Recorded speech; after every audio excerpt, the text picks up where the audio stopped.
ce corridor de Lobito, Monsieur Tebiassou en parlera peut-être un peu mieux que moi. Mais si on revoit l'histoire récente, les efforts notamment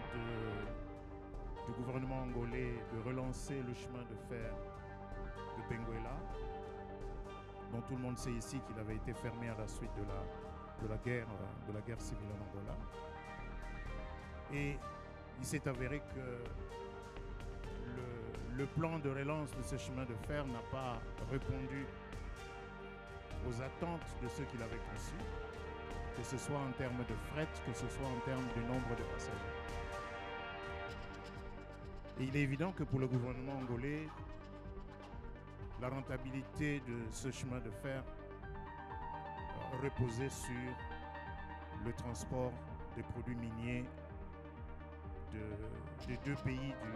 du Copperbelt, la Zambie et la RDC. Mais l'accélération du processus du corridor de Lobito à partir de 2023 est intimement liée au choix fait par les pays membres du G7 qui ont lancé leur partenariat pour les infrastructures et l'investissement mondiaux comme réponse à l'initiative chinoise de la route de la soie. Donc ne perdons pas de vue que nous avons là dans le background de ce projet, de ce processus, cette rivalité entre la Chine et les États-Unis. Et aujourd'hui, cette rivalité a pris une tournure beaucoup plus, je ne vais pas dire dramatique, mais plus pressante. C'est l'accès aux minéraux critiques, l'accès aux métaux critiques. Et on connaît bien la doctrine du président Biden à ce sujet. Ce n'est pas un hasard que le seul voyage que le président Biden ait effectué en Afrique, que ce soit au soir de son mandat, était justement sur le corridor de Lobito. Donc si aujourd'hui, dans le montage qui est en place, qu'il s'agisse du chemin de fer, qu'il s'agisse du port, qu'il s'agisse de tous les autres partenaires internationaux qui se sont joints à l'Angola, à la RDC et à la Zambie, c'est-à-dire les États-Unis d'Amérique, l'Union européenne, la Banque africaine de développement et bien sûr d'autres partenaires privés qui ont déjà, je crois que une présentation vient d'être faite tout à l'heure dans le panel précédent, des partenaires privés qui ont déjà des concessions sur le chemin de fer, avec même la possibilité de développer d'autres voies ferrées ou une voie ferrée qui pourrait être rivale au tracé, on va dire, interne de ce chemin de fer, tracé interne à la RDC, avec le risque pour nous, RDC, d'être mis en marge du tracé de ce chemin de fer partant de la Zambie et allant vers le port de Lobito. Alors, quand on voit ces forces internationales qui ont pris le devant sur les forces internes à l'Afrique au sein de la SADC entre les trois pays RDC, Angola et Zambie, il est indispensable pour nous RDC et pour les pays membres de la SADC de rester maîtres de ce processus, ou sinon de tirer le meilleur profit en ce qui nous concerne. Et à ce sujet, je vais d'abord commencer par justement cet ensemble de mots que l'on trouve dans l'intitulé de ce panel, un nouveau chapitre pour l'industrialisation. Si ce corridor est uniquement compris comme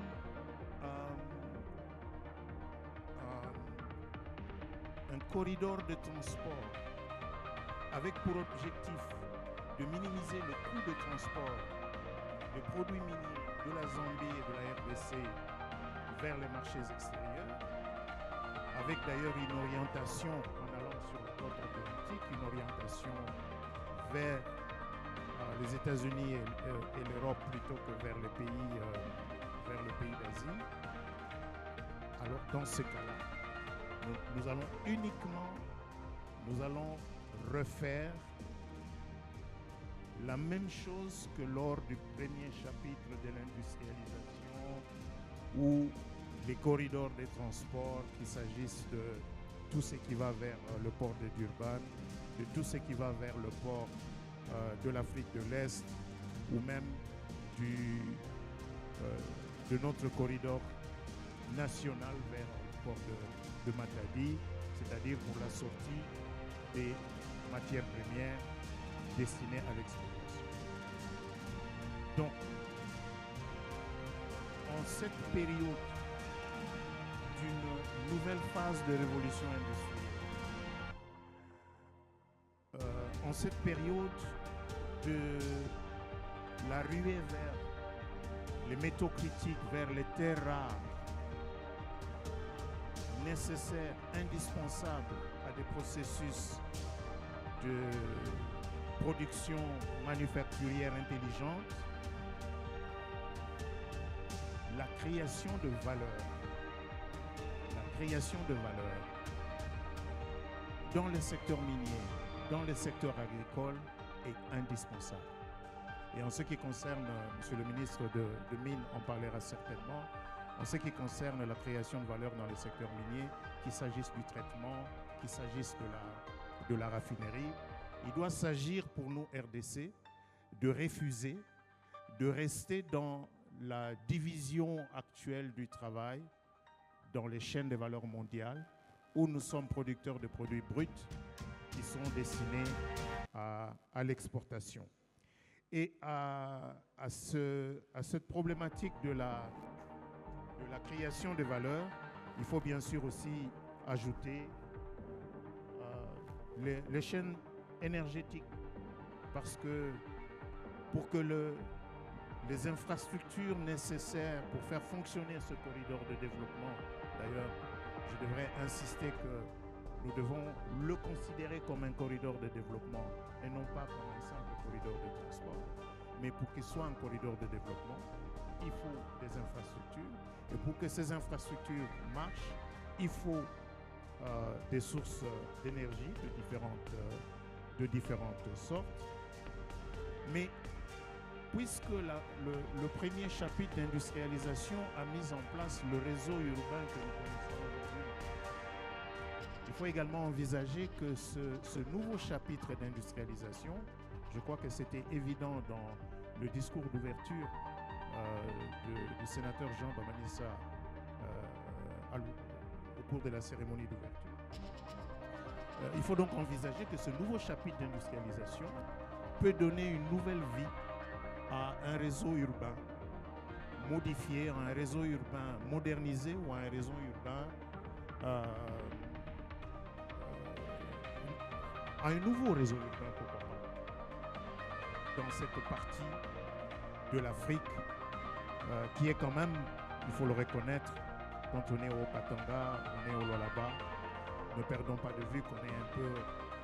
dans la partie charnière entre l'Afrique australe et l'Afrique centrale, mais aussi on est dans une partie charnière entre le réseau qui va vers l'océan Atlantique et les réseaux qui vont vers l'océan Indien. Donc il me semble que ce sont là les grandes problématiques. La problématique de la création de valeur, la problématique du développement de ces infrastructures, la problématique de la production et de la distribution donc de l'énergie pour densifier à la fois le réseau de transport à mettre en place, mais aussi le réseau urbain qui va se moderniser. Et en somme, le refus de répéter la vague d'industrialisation de la fin du 19e et début du 20e siècle mais la volonté d'imposer un vrai nouveau chapitre. Un chapitre dans lequel nos pays ne seront pas à l'extrême, je dirais, de la chaîne des valeurs mondiales, à l'extrême appauvrissant, mais que nous puissions nous positionner dans des segments de ces chaînes de valeurs, des segments qui sont enrichissants, qui enrichissent les territoires et qui enrichissent le peuple. Pour terminer, je suis ravi que Son Excellence, Monsieur le Président de la République, dans son discours d'ouverture, ait mentionné ce besoin de coordination. Là maintenant, il s'agit de nous, RDC, parce que M. Tediassou le sait très bien. Tout le débat aujourd'hui, même sur le tracé du chemin de fer, la RDC, le choix qui nous est offert, c'est ce corridor se fera avec nous ou sans nous. Mais il se fera. Et nous n'avons pas le droit d'accepter qu'il se fasse sans nous. Il faut donc qu'il se fasse avec nous. Et pour qu'il se fasse avec nous, il nous faut, au niveau national, un peu plus de coordination dans le suivi de ce processus qui, comme je l'ai dit tout à l'heure, a pris de la vitesse et est aujourd'hui mené beaucoup plus par les forces extérieures à la SADC que ce n'était le cas en début de ce processus vers les années, disons jusqu'à la mise en place de cet accord entre les trois pays début 2023. Voilà ce que je peux dire comme mot d'introduction pour animer ce panel. J'espère donc que le ministre ne manquera pas de nous parler